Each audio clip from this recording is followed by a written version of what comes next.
Peggy 18.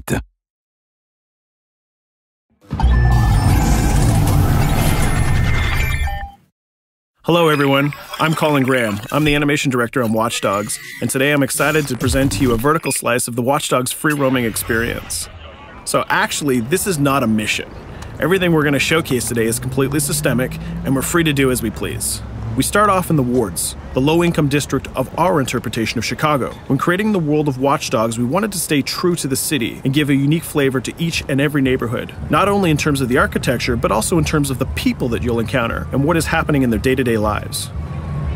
In the wards, you'll see working-class citizens, rusty cars, gang members, abandoned houses, and low-grade pawn shops. It's really not the kind of place that you're going to want to be alone after dark. Nowadays, modern cities are increasingly managed by software, controlling traffic lights, electricity grids, and surveillance systems. In our version of Chicago, this management software is called CTOS, or the Central Operating System. The CTOS controls everything in the city, and it was created by the Bloom Corporation. Since the CTOS has been installed in Chicago, people get to work faster, the crime rate is dropped, and the communication networks are now more accessible and stable than they ever were before. It goes without saying that if everything is connected, somebody able to take over the system would be extremely powerful. At this point in the game, we don't have control over this district's CTOS system. The icons that you see over people's head mean that we cannot hack into their mobile devices at the moment. We need to find the CTOS control center, install a backdoor virus into the system to take control over all of the infrastructure in this district. There it is, the CTOS control center.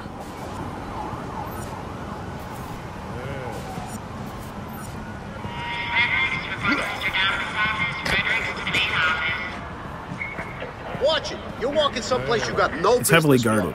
Let's see if we can find the server access codes from a distance.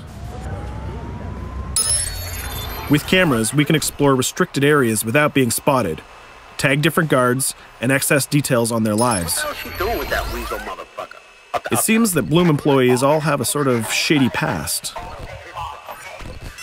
There it is, the access code to the server room. Unfortunately, we can't access the server via the cameras. We need to sneak inside. One thing that was really important to us when we designed Watch Dogs was to fully support different player styles. Every situation in the game can be tackled the way the player sees fit. In this situation, we can go all out guns blazing, completely stealth without the guards ever seeing us, or we can hack from a distance without ever setting foot inside the restricted area. Let's hack this forklift. Aiden can use the environment to distract and lure guards. Pretty much anything you hack has multiple functions. So, for example, you could use this forklift to access the roof, or you could use it to create cover. Hacking in Watch Dogs is all about player expression. Let's set an improvised explosive device so we can hack it a little bit later.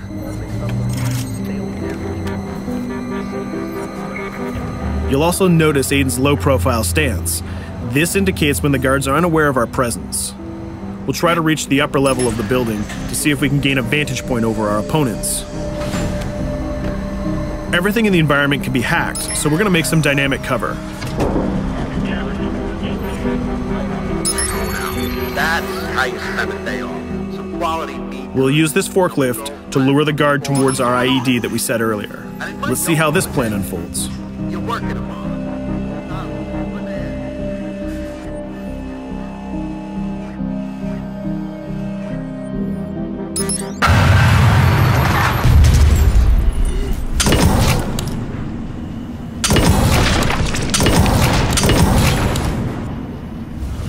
What you just saw is called focus. It represents Aiden's analysis capabilities and his quick reflexes. This gives the player more time to combine core game mechanics together, such as shooting, hacking, and driving, in order to handle more complicated situations.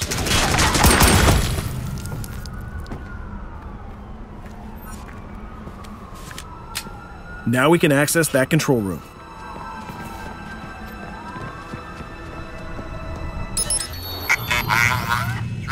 Drop 2, 5.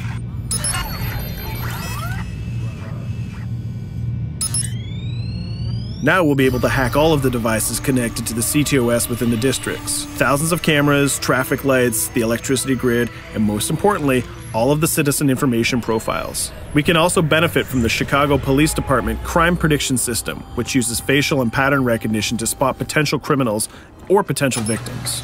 Since this is a pretty rough neighborhood, I'm pretty sure we're going to stumble on some suspected criminal activity pretty soon. And there it is. The system just pushed an alert of a potential crime. We can see the system trying to triangulate the location on our minimap. Take note, this isn't a mission. This can happen anywhere at any time. We've just spotted a potential victim. It's always up to the player if he wants to investigate or not, to take action or not. So let's see how this turns out. Yeah, you're right. Could I just...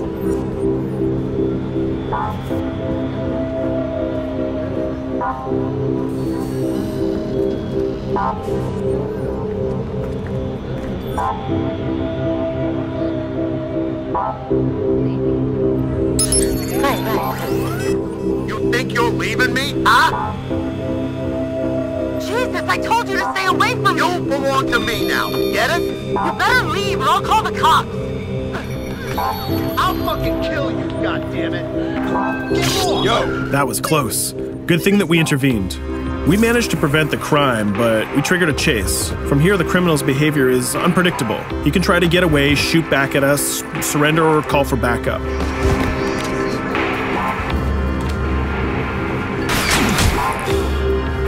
It seems like he decided to get away by car. Let's chase him down. In Watch Dogs, we have a wide variety of vehicles. Each one of them has their own unique properties and handling. Let's see how we can use the CTOS to our advantage to neutralize this criminal and leave the cops to deal with him later.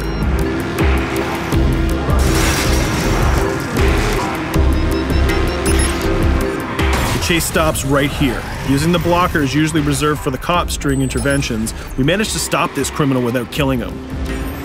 This gives us a reputation bonus. This system is at the core of the Watch Dogs experience. Depending on how we handle different situations in the game, the media and the citizens will have a different perception of our hero, whether he is a true vigilante or a reckless criminal. This will have repercussions throughout the game. Now, let's head for the Loop, the historical district of Chicago, where you're going to find the most iconic buildings in the city.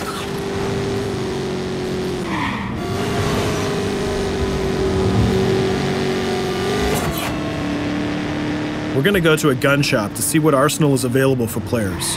The economy is a big part of Watch Dogs.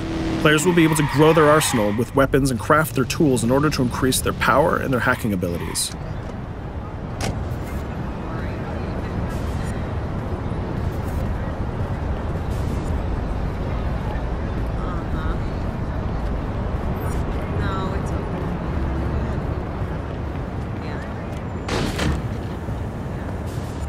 You will find all of the weapons that you would expect in a traditional shooter. Pistols, assault rifles, guns, sniper rifles, and grenade launchers, just to name a few. A lot of bullets were fired in our last encounter with the CTOS guards. Let's stock up on some more ammo. Finding everything.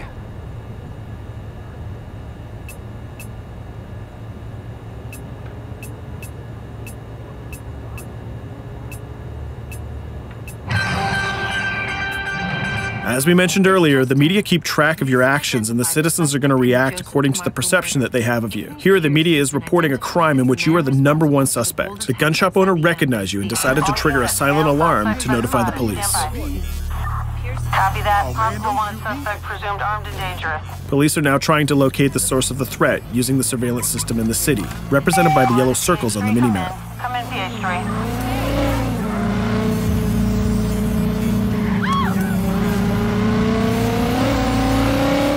Aiden is able to stall their efforts by hacking into their communication systems while avoiding the scanning areas.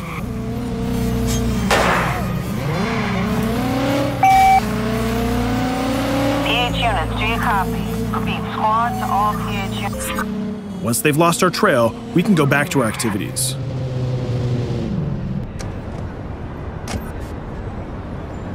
One thing that Bloom did to win over the population of Chicago with the CTOS project was to install free Wi-Fi hotspots throughout the city. Free Wi-Fi is cool, but not very safe with someone like Aiden Pierce around. Hacking into this box is going to give us access to every device that's connected to it. So let's see where that brings us.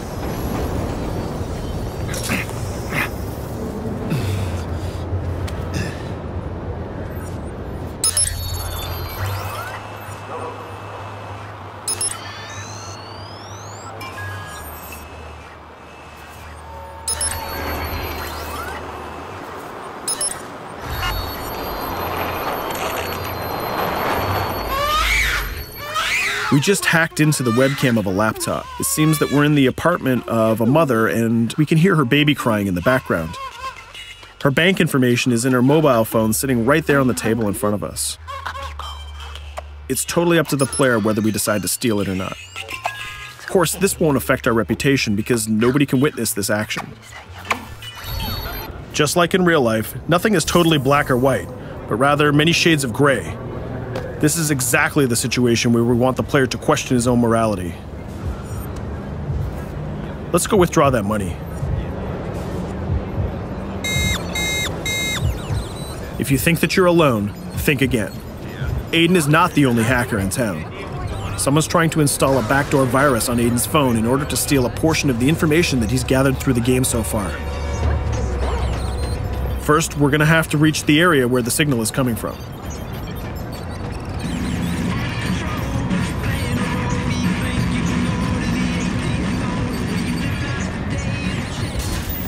Using our profiler, we're going to try to identify the hacker before the installation finishes.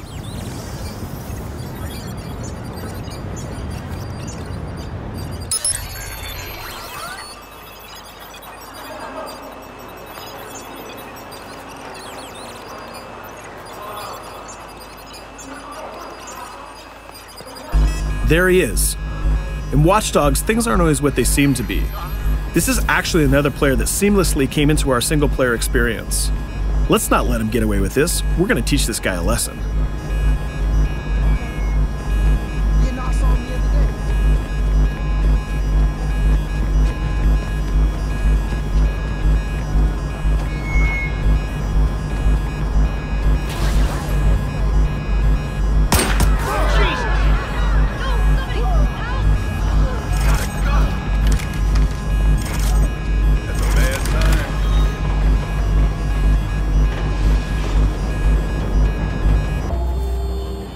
We stopped the hack, but the hacker managed to get away. I don't know about you, but we can't let this pass by. We need to retaliate. Using the grid, let's see if we can find that second player. There he is. Let's enter his game seamlessly.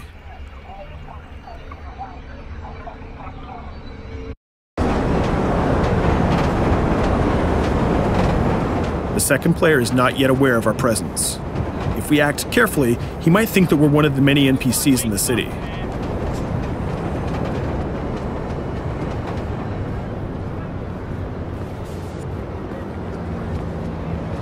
What was that?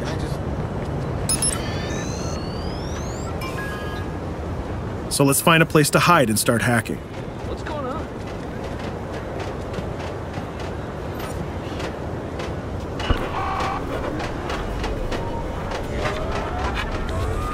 The second player has just been alerted that a breach has occurred on his phone. He's trying to find us using his profiler.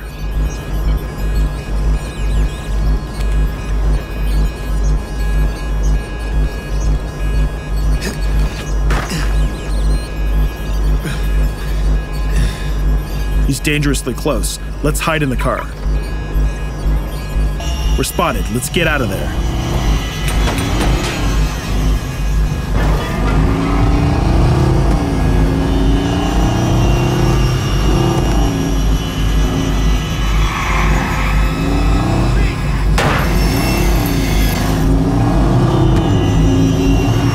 Let's set up an ambush right here. By dragging the other player back here into the alley, we make sure that no civilians get hurt during the firefight. We didn't succeed in hacking the second player, but we did get a little bit of revenge. So that's what we have time for today. We hope you enjoyed our quick gameplay session. Stay tuned for more about Watch Dogs.